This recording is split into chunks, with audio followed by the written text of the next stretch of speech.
E o Exército Brasileiro negou qualquer irregularidade nas visitas aos militares presos na investigação que apura o suposto plano de golpe de Estado.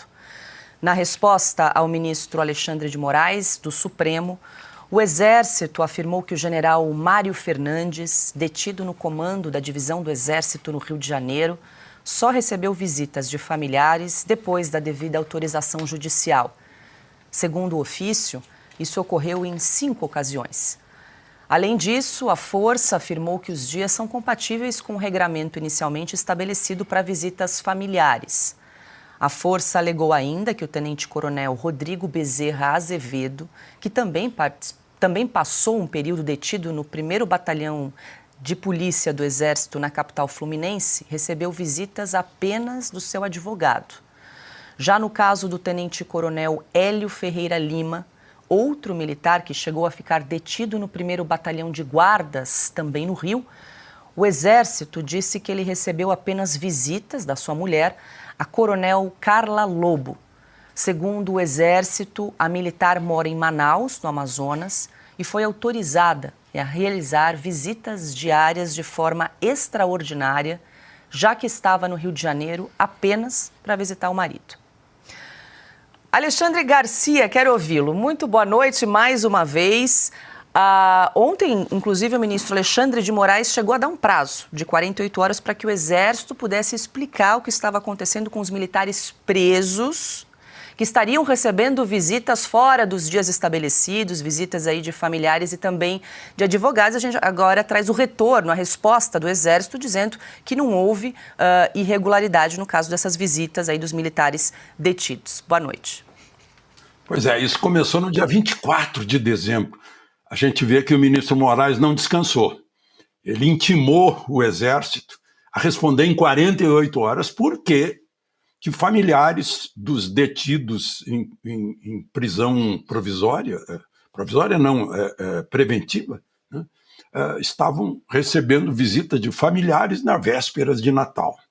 Ou seja, eles estão em solitária, na verdade, porque não pode receber visita. Eu vi uma certa mídia dizendo, olha onde é que se viu, General Braga Neto tem banheiro privativo. Sim, mas ele não está isolado, tem que ter banheiro, essas coisas incríveis que a gente está assistindo nesses dias. Então, a resposta, né, é uma coronel médica que veio de Manaus, onde ela está cumprindo missão, está servindo lá, foi ao Rio para ver o marido que tinha sido preso. Provavelmente desesperada, essa esposa de um tenente-coronel. E recebeu a visita. Os demais, foi tudo legal. Agora, interessante é isso, que deve ter alguém espionando para saber se recebe visita ou não recebe visita dentro de uma instalação militar, onde eles estão detidos em prisão preventiva, né?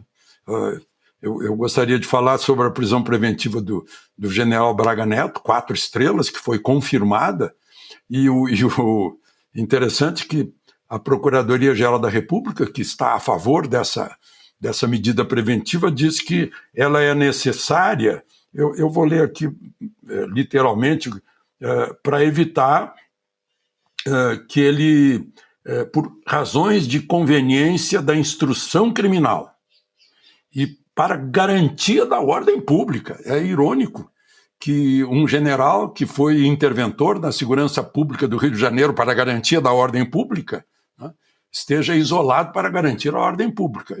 Ele se tornou uma pessoa perigosa e diz que estaria obstruindo investigação sobre tentativa de golpe para evitar a posse de Lula. Ora, já faz quase 2 anos que Lula tomou posse, né? Como o 8 de janeiro, também o Lula já tinha tomado posse, ninguém poderia fazer um movimento para evitar a posse que já tinha acontecido. Então, só para a gente pôr a luz da razão sobre essas questões aí que a gente está assistindo com tristeza, porque só acirra os ânimos, né, num momento em que todo mundo fala em paz, de paz, Feliz Natal. Lula fez uma mensagem de Feliz Natal, só que falou em solidariedade, em irmãos, resolvendo as questões, só que na prática não houve nenhum gesto para acabar com esses antagonismos que estão cada vez mais separando brasileiros. Adalberto Piotto, muito boa noite, seja bem-vindo. Piotto, o Alexandre lembrou bem, né? O ministro Alexandre de Moraes pediu esses esclarecimentos ao Exército na véspera de Natal, no dia 24 de dezembro. E o Exército, inclusive, em ofício, chegou a dizer ao Supremo Tribunal Federal que o ministro não havia definido também regras claras em relação à visita dos presos e negou qualquer tipo de irregularidade nos militares que seguem detidos. Boa noite, Paula. Boa noite, Augusto. Alexandre, querido, bem-vindo sempre. Carlo Cauti e a todos que nos acompanham. O ministro não estipulou as regras claras, ele está cobrando o Exército. Em outros tempos, o Exército diria assim: o dia que o senhor aprovar ou determinar regras claras, vamos reavaliar. Não, mas nesse momento o Supremo é o imperador do país. Tudo passa pelo Supremo. Inclusive os abusos, inclusive os entendimentos fora da lei, enfim, qualquer outra coisa.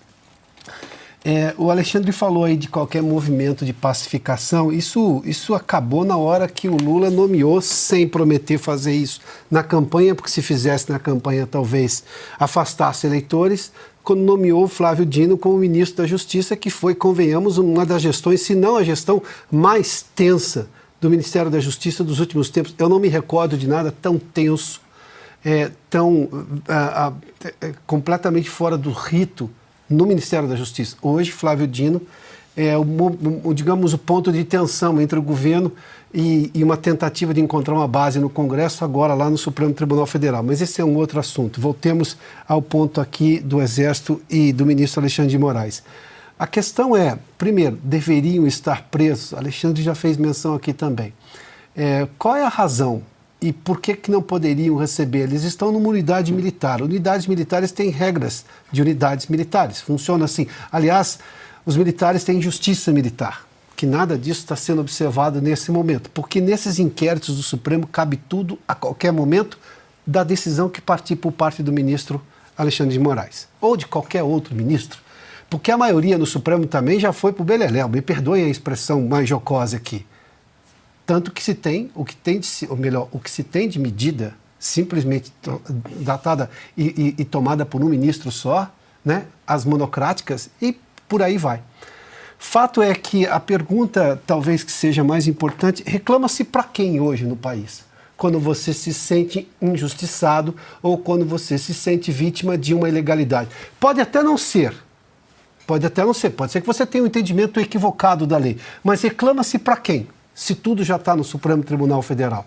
A lógica da justiça de ver um abuso da primeira instância e recorrer na segunda instância não existe para muitos brasileiros e para muitos desses que estão hoje nesses inquéritos todos, sabe-se lá quais são, em que momento e como que eles se comunicam. O fato é que eles se comunicam, mas ninguém sabe o que está lá dentro, porque eles são sigilosos. Longos e sigilosos. Nada disso é da ordem democrática.